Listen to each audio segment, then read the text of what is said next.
വാർത്താവലോകനത്തിൻ്റെ പുതിയൊരു ലക്കത്തിലേക്ക് സ്വാഗതം. ശക്തമായ ശീതകാല കൊടുങ്കാറ്റായ അൽ ബഷീറിൻ്റെ സാന്നിധ്യമാണ് ഈ ആഴ്ചയിലെ ഏറ്റവും പുതിയ വാർത്ത.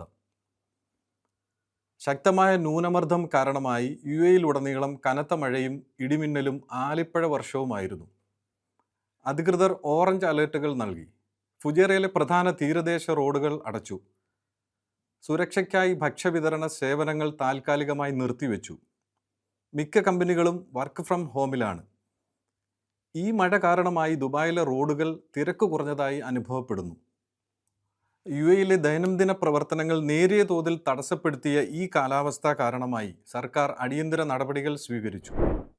ഡിസംബർ 18-ന് ഫെഡറൽ പ്രാദേശിക സ്ഥാപനങ്ങളിലുടനീളം മാധ്യമ നയം ഏകീകരിക്കുന്നതിനായി UAE ഒരു പുതിയ ദേശീയ മാധ്യമ അതോറിറ്റി രൂപീകരിച്ചതാണ് അടുത്ത വാർത്ത.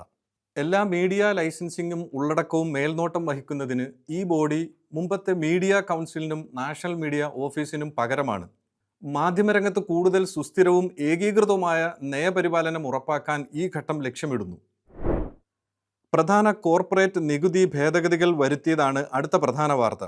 UAE-യിലെ കമ്പനികൾക്ക് നികുതി ക്രെഡിറ്റുകളും ഇൻസെൻറ്റീവുകളും എങ്ങനെ കണക്കാക്കാനും ക്ലെയിം ചെയ്യാനും കഴിയുമെന്ന് വ്യക്തമാക്കിക്കൊണ്ട് ഡിസംബർ 15-ന് കോർപ്പറേറ്റ് നികുതി നിയമത്തിൽ സർക്കാർ മാറ്റങ്ങൾ പ്രഖ്യാപിച്ചു. നികുതി ഭാരം കുറയ്ക്കുകയും ബിസിനസ് പ്രവർത്തനങ്ങൾക്ക് കൂടുതൽ വ്യക്തത നൽകുകയും ചെയ്യുക എന്നതാണ് ഇതിൻ്റെ ലക്ഷ്യം. അടുത്തതായി സൈപ്രസിലേക്കുള്ള പ്രസിഡൻഷ്യൽ സന്ദർശനമാണ്.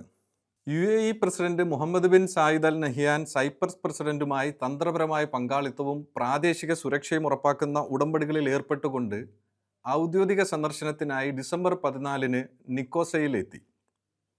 ഇരു രാജ്യങ്ങൾ തമ്മിലുള്ള സാമ്പത്തിക രാഷ്ട്രീയ ബന്ധം ശക്തിപ്പെടുത്തുക എന്നതിനൊപ്പം പ്രാദേശിക സ്ഥിരതയ്ക്കുള്ള പിന്തുണയും ഇതിൽ ഉൾക്കൊള്ളുന്നു.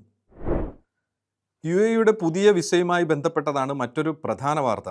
AI വിദഗ്ധർ, വിനോദ പ്രൊഫഷണലുകൾ, ലക്ഷറി ക്രൂയിസ് യാത്രക്കാർ എന്നിവർക്കുള്ള പ്രത്യേക എൻട്രികൾ ഉൾപ്പെടെ ഡിസംബർ 15-ന് പുതിയ വിസ വിഭാഗങ്ങൾ അവതരിപ്പിച്ചു.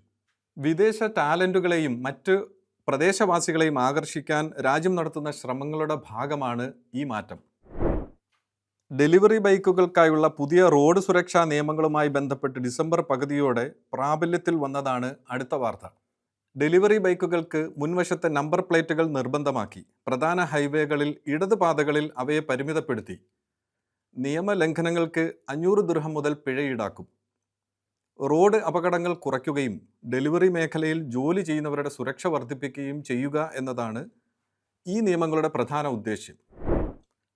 Dubai red line metro, green line metro കൂടാതെ പുതുതായി വർക്കുകൾ നടന്നുകൊണ്ടിരിക്കുന്ന ദുബായ് മെട്രോ ബ്ലൂ ലൈൻ പദ്ധതിയുടെ പുരോഗതി വിലയിരുത്തുന്നതിനായി roads and transport authority December 17-ന് ഒരു പ്രധാന ഫോറം യോഗം ചേർന്നതാണ് മറ്റൊരു വാർത്ത.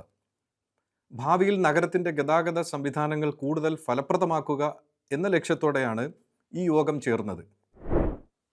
ഭാരത പാഠ്യപദ്ധതി പിന്തുടരുന്ന സ്കൂളുകൾ ഡിസംബർ 15-ന് ഔദ്യോഗികമായി ശൈത്യകാല അവധി ആരംഭിച്ചു. വിദ്യാർത്ഥികൾ 2026 ജനുവരി 5-ന് മടങ്ങും.